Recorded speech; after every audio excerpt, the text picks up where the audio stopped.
We're back with an all-new episode, so stick around for game highlights, interviews, a game review, and much more.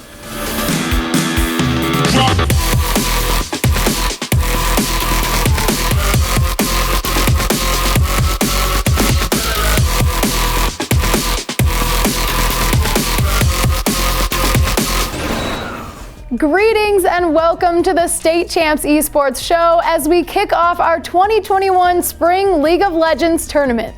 We'll have more on that in a moment, but first, let's thank Lawrence Tech and Hungry Howie's for making both this show and all of our tournaments possible. Let's start by introducing all of the teams who are participating in the first of our 3 League of Legends tournaments that we'll be hosting this year. We have returning champions Birmingham United from Seaholm High School. Northville is coming in strong with both varsity and JV teams. Carmel High School from Indiana is the only out-of-state team. Dakota recently won our Winter Overwatch tournament, but will they fare as well here?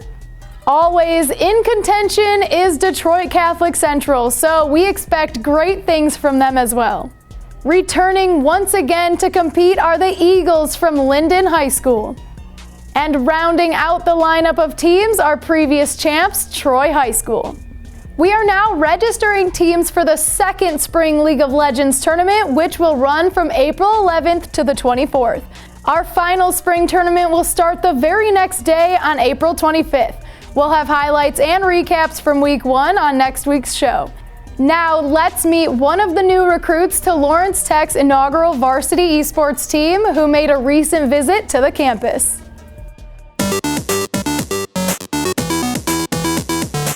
Welcome to the esports team. What high school did you attend? I went to New School High in Plymouth, Michigan. Went there for 2 years after I went to the Plymouth Canton Educational Park.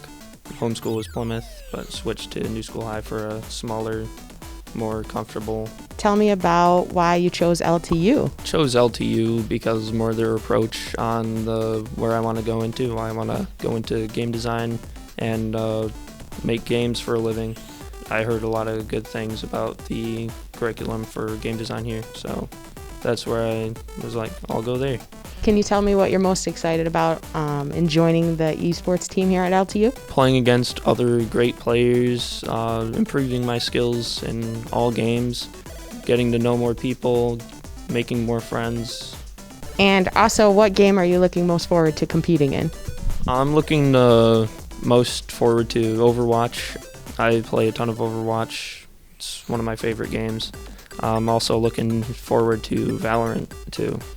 So I'm really excited to bring you on here at LTU. It was awesome to find you on stream, so I'm really excited to be able to help promote you and be able to add you in as a second, actually, new incoming player.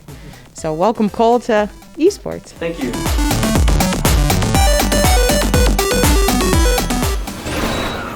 Hey guys, Hars here. This week we're looking at Teamfight Manager, a simulation game in which you run your very own esports team. Teamfight Manager came out on March 1st, 2021, and there was no way I couldn't review it for this show. It came with some mixed reviews but to an overall positive community. The game starts with you winning several world championships as a player, but retiring and deciding to become a coach for your very own esports team and keep the wins coming. You start with some pretty basic local talent and start in some lower leagues, aiming to take the team all the way to the world championships. The game within the game definitely seems to be based off of most MOBAs like League of Legends or Dota, but without the minions and bases, and it seems to be focusing more on the PvP aspect. During the matches, you can ban a character type and then choose one. Counterpicking and picking based off of what the enemy chooses will honestly be the tide changer. You can have players that have much better stats, but counterpick and ban right, and you can take the game. It turns into a deeper, almost chess-like game. You train up your players, all of them will have characters they're good with and can learn new ones, as well as attacking and defense. While recruiting players can come with random traits like being able to attack faster, or even pierce through defenses. In between each round, you can give them a pep talk that could potentially give them a stat increase or decrease. The game will even have new characters and patches that buff and nerf characters, just like in the MOBAs. So reworking your strategy and what your players are good at is extremely important. Winning will get you money and resources to upgrade your training camp, create new stat-increasing equipment, and recruit stronger players, while improving the old ones. Not to mention, you can even get sponsorships that will pay big if you can complete their main objectives by the end of the season. The game starts out with only 2v2s, and you don't get to do 4v4s until Season 3. Personally, with there only being 2v2s and 3v3s in the beginning, it does make the beginning of the game a bit slow. However, once you get to 4v4s, the game visually is a lot more fun to watch, especially with the awesome pixel graphics and the explosions and magic flying everywhere. The players fight on their own, you don't really get to control anything during the game. I think it would be a pretty great addition if you could direct them when to use their ultimate abilities at least, as sometimes the AI will tend to waste it on weird situations. Teamfight Manager definitely has a few problems with the slowness in the beginning and the lack of control during the fights. But as a simulation game, and one that really appreciates the pixel graphics and metas, that's where it shines. Developing players, counterpicking, prepping for each tournament really is a fun play loop.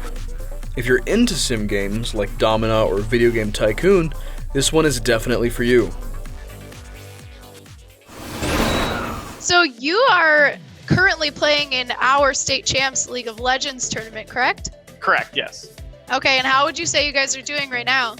So we've played, so far the one match we played was against our own JV team. So that was a little bit of a stomp. We kind of destroyed them, but that's to be expected because, I mean, we're out of the same pool of people. We were selected as like the quote, like more like promising the better team or whatever. But I see some strong names in this tournament. Like I see Dakota, I see like CC, like I've seen teams like that. Like CC we played against, we beat them. It was a very, very close series. And Dakota, we've played against in a different tournament, and they're extremely strong. So I'm excited to play them in the future. Jesse, tell me a little bit about your role there and your position and just your part in the team. Yeah, absolutely. So my role on the team is I play AD carry for the Northville High School League of Legends Esports team. I also work with our team captain, Brandon, to like schedule events and everything like that. And it's been a lot of fun over the past like couple months, just working with the amazing people on my team and also with the other people in the esports club to have these events and get these events going. So it's been an awesome experience. I know you guys have a JV and a varsity team. Yes. That's the club team is the JV team? So the way it worked was, so this is the first year of actually doing this whole esports club thing. So how we had it was we had a large group of people who were interested, and then what we had tryouts. I can only speak for League of Legends, the League of Legends team, because that's the only one I'm a part of. Okay. But the way it worked was we had a large group of interested individuals, and we had a coach from Michigan State and some other qualified people come in, and we had I think a set of 4 or 5 scrims where we would play people against each other in different orientations, and using the footage from those matches, we had these coaches identify which people they thought were the best and which people they thought would work best together. And then that 5 people that determined would be the best became the varsity team, and the next best 5 people determined that they became the JV team.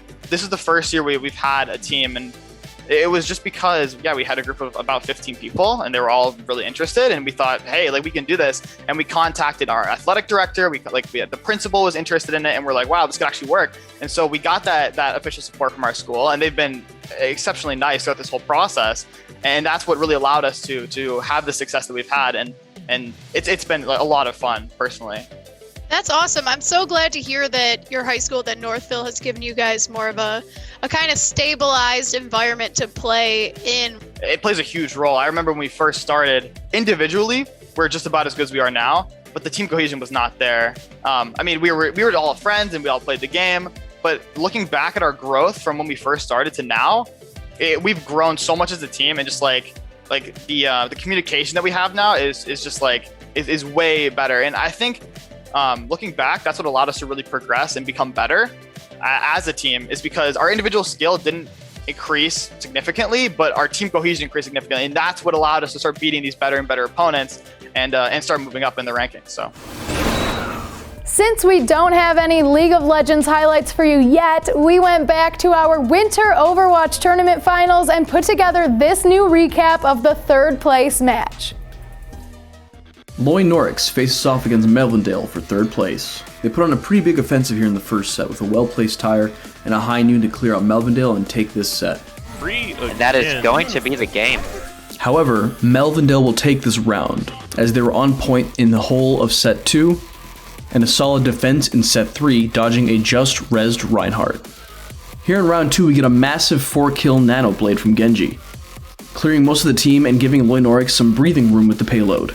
It's coming out. Gets 1, gets 2, gets 3, gets 4. Loinorix makes a fantastic defensive wall here for the final payload before setting up a Graviton and Dragon Strike combo, resulting in a total team kill and the win for Loinorix in round 2. That will do it. Loinorix picking up this second map here to tie it up 1-1. Round 3 has a few restarts due to some high ping, but we see Loinorix's classic Graviton Dragon Shot combo, but the match does end in a draw, keeping the score 1-1. Melvindale keeps the lead this whole round, really taking advantage of Maze Blizzard and Ice Wall, especially in the last set, keeping the payload where it's at for most of this set. Melvindale is now 2-1. In round 5, we see some very aggressive play from Melvindale, capping the point, team wiping, and keeping Loinorix at spawn. Loinorix picks off some of the weaker characters and is able to take control of the point for a bit, but not before Melvindale is able to get a quadra kill and cap the point once more. Finally, Melvindale is out of ults here, but shows off quite a bit of skill, defending the point, getting a team wipe, and winning this round in the 3rd place in this tournament. That is a team kill. Melvindale will win here, and that will give them victory here, taking 3rd place. That's it for this week, but make sure to follow us on social media to stay up to date with all things State Champs Esports. Make sure to check out our podcast, Gamers Unlimited, on all major platforms. And we even have the State Champs Network app for your Amazon and Roku streaming devices. Thanks for watching, and we'll hope to see you next time.